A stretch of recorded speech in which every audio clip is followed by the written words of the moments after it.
everybody, my name is Benjamin Bloom, and just when you're wondering what the hell videos you're going to make when you're a YouTuber in the international break, here comes another firing, and Jose Gomes has gone from Reading. It's one of those weird ones where it kind of gets leaked about 24 hours before. I think they somehow think it softens the blows, these clubs. It's less of a shock when they leak it a day before and an announcement will be made tomorrow. So recording on Wednesday night, but this pretty much broke yesterday afternoon from some fairly decent sources, but was confirmed sort of quite late in the working day today on Wednesday. And Gomes is the sort of third manager in quick succession, the fourth of the season. Jan Siewert went first, then Neil Harris from Millwall, just one game before this international break, number 2. Then Daniel Stendel, that seems to be the most controversial one. And here goes Jose Gomes. So 4 out of 24 managers gone already, and my second firing video in a couple of days. Gomes joined Reading last Christmas, December the 22nd, 2018, following Paul Clement's reign, which lasted only 30 games. I think Gomes was only up to about 39, certainly under 40, I think. So he takes over Reading after Clement, and yeah, that team looked pretty devoid of anything, no personality there at all. I remember being there in one of the few games in between Mick McCarthy and Paul Hurst, watching as an Ipswich fan. Ipswich winning 4-0 at Reading. Absolute collapse. They stayed up that season, but Clement leaves them in trouble exactly halfway through the season. This was 23 games played, and they were 21st, so one spot above the relegation zone, and only 19 points, so not too close to points parity. We know in the Championship, 2 points per game will pretty much guarantee you automatic promotion. 1 point per game in, I would say, I haven't looked at the numbers, but every season apart from one. There's one weird one where I think Peterborough or something got relegated with 50 points. Generally, 1 point per game gets you safe. So Reading, on that basis, looked like they were going down. Out goes Clement, in goes Gomes. Heavy loan business in January. Reading fans might need to smart me up on this. I guess they're already under the soft transfer embargo then. But he does get to kind of move the first team around a little bit.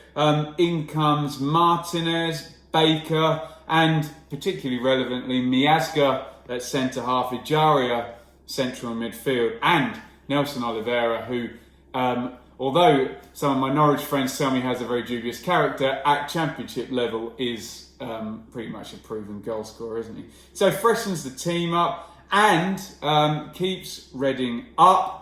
He wins 6 games in that second half of the season, although 5 of those games were at home, and vital late goals secured in the wins against Blackburn, against Ipswich, and 2 against Wigan. So particularly, they won very tight games against rivals down there in the bottom 6, particularly Ipswich and Wigan. This is when Gomes gets his reputation for really going for it, going a goal down and then really going for it, throwing caution to the wind. So they eventually finish the season in 20th spot, so they go up 1 place, but the points differential is good actually, 47 points in the end. So the points per game increased from 0.82 to 1.21, which is pretty much a 50% increase. I know traditionally bottom 6, bottom 8 teams, in fact, outscore all of the middle, and it's only the promoted teams that normally outscore whoever goes on a big run at the bottom to get away, as everyone is on the beach in the middle of the table, as you'll hear me say a lot as the end of the season comes close. But no doubt that Gomes there had an impact, worked through the soft transfer embargo, got the points per game up, and got them safe. So you think, okay, feet under the table, good job, so far. What next? Well, what next was a bit of a splash out. The EFL takes Reading off the soft transfer embargo. We know Reading's spending has been a little bit flagrant, a little bit reckless since the parachute money stopped and they were last in the Prem. God, that must be a fair while now since they were last up there. But Gomes gets some ammunition here, particularly George Puskás, 7.2 million. That doesn't sound like a team with money troubles, does it? Goodness me. Lucas João, 4.8 million. So big spend there. Miazga and Ajaria joined back up again on loan. Boye also on loan from Italy. Virginia and Pele. Morrison is an experienced Championship guy. That looked like an interesting signing from Bohm. Charlie Adam, Raphael, all those last three guys arriving on free transfer. So again, it starts to look like Gomes, his team, basically. And for one golden week in August, it looked like it was all going to work. And the addition of these two expensive forwards alongside Yaku Maite, who was already there, three forwards basically, I mean, with Boye as well, Puskás, João and Maite. It looked like they had some options. It looks like the midfield was balanced with Pele or Inamoto and Ijaria and Swift playing particularly well actually to start the season. It was a three at the back. All looked like it could work out okay. And instead of the normal scrap for the bottom six, Reading might actually, be around mid-table or something a lot more fun like that. I talk about that golden week. They're up against three parachute teams. I'm on holiday watching from my sunbed in France. 3-0 win over Cardiff. Really took them to school actually on that one. A draw at current leaders West Brom. That's a decent result, isn't it? And a win at Huddersfield, who, although were just about to fire their manager, still it's an away win against a parachute team. So 7 points in that week, and I thought, okay, this is now really going in the right direction. But since then, it's fallen totally off a cliff. 7 games, no wins, 2 draws, 5 defeats. And you can check elsewhere on the channel. I was there for Reading Fulham this past midweek, where they lost 4-1 at home. A game pretty much coloured by John Swift's early sending off, so I couldn't read 100% into that. Off they go to Bristol City at the weekend, lose a tight one there. They had drawn, at Swansea, which is a good result, with another Gomes late goal there. But 1 point this game week, 7 games without a win. International break number 2, which is prime firing season in the Championship, isn't it? And the Reading board have acted yet again. Now, it is not uncommon for Reading to fire managers, let's just say. They have now fired managers in March of 2013, December 2014, December 2015, May 2016. Jaap Stam lasts a little bit longer, March 2018, December 2018, and October 2019.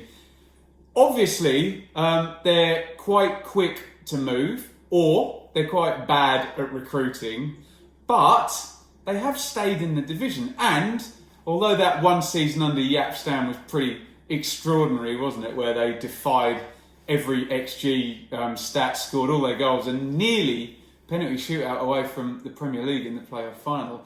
Otherwise, it's not been great, but they've stayed here in the division. However, parachute money has gradually drifted away over that time we've talked about there. So, where did it go wrong for Gomes? Well, you would assume he had a clean slate as of the start of the season, and you'd assume they were happy up until August. So, I don't know if it really is that short a time span, but it went wrong this past 7 games. And one of the Reading journalists said that the some senior players had kind of been referring to him as the used car salesman, and some confidence had been lost. What I will say is he bought in his team, and then it was up and down, and then the front two wasn't sorted, but the rotation didn't look sensible, and then it was 3 at the back, and then it was back to a back 4, and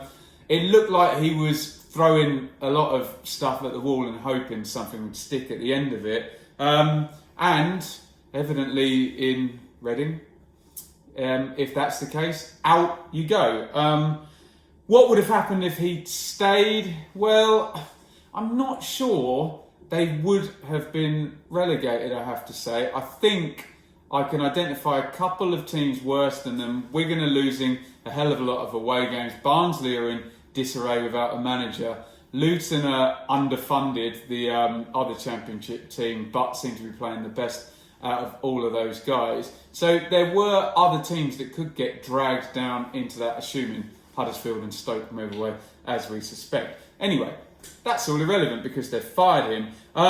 The big elephant in the room is that Reading's sporting director is one Mark Bowen, ex-Welsh left-back, who would always work with Mark Hughes as his assistant manager. Mark Hughes is ready and available for this job, and you would wonder if Bowen has the thwack and the stroke that most sporting directors do. He can just put his mate in there. So maybe that guy being available and that guy being the sporting director hastens the decision. And as we always say about this international break number 2, the reason I think owners go for this one is it gives people to get in, assess, and then it gives them a transfer window to try and, well, if you're Reading, the normal process, move away from the bottom 3. So that seems to be about the size of it at Reading. They chop and change very, very readily, so maybe no big surprise to anyone to see this one happening. But I've seen a lot of tweets from Reading fans on my timeline saying, oh, you know, this guy's been hard done by. We liked him. He's been cut off too soon. So be interested to see feedback from people in the comments. What do you think of this decision? Is it the right decision? Will the upside be greater without him? Is it the wrong decision? Should they have seen the course? That list of firings since 2013 says they don't tend to do that. I know a lot depends on who comes in. Who do you think will come in? Because just this big shout is Mark Hughes with the Mark Bowen link. But obviously there's Gary Rowett is sitting there on the TV smiling a lot, isn't he? Tony Pulis is available too. So there's a couple of seasoned championship managers, despite we do get a lot of European guys coming in, but maybe Reading will feel, oh, we've tried that now, and we'll go back to the English well. Let me know what you think in the comments on all I've said. What do you think of the decision? Who do you think they should go for next? Good, bad, indifferent, thumbs up, thumbs down, etc.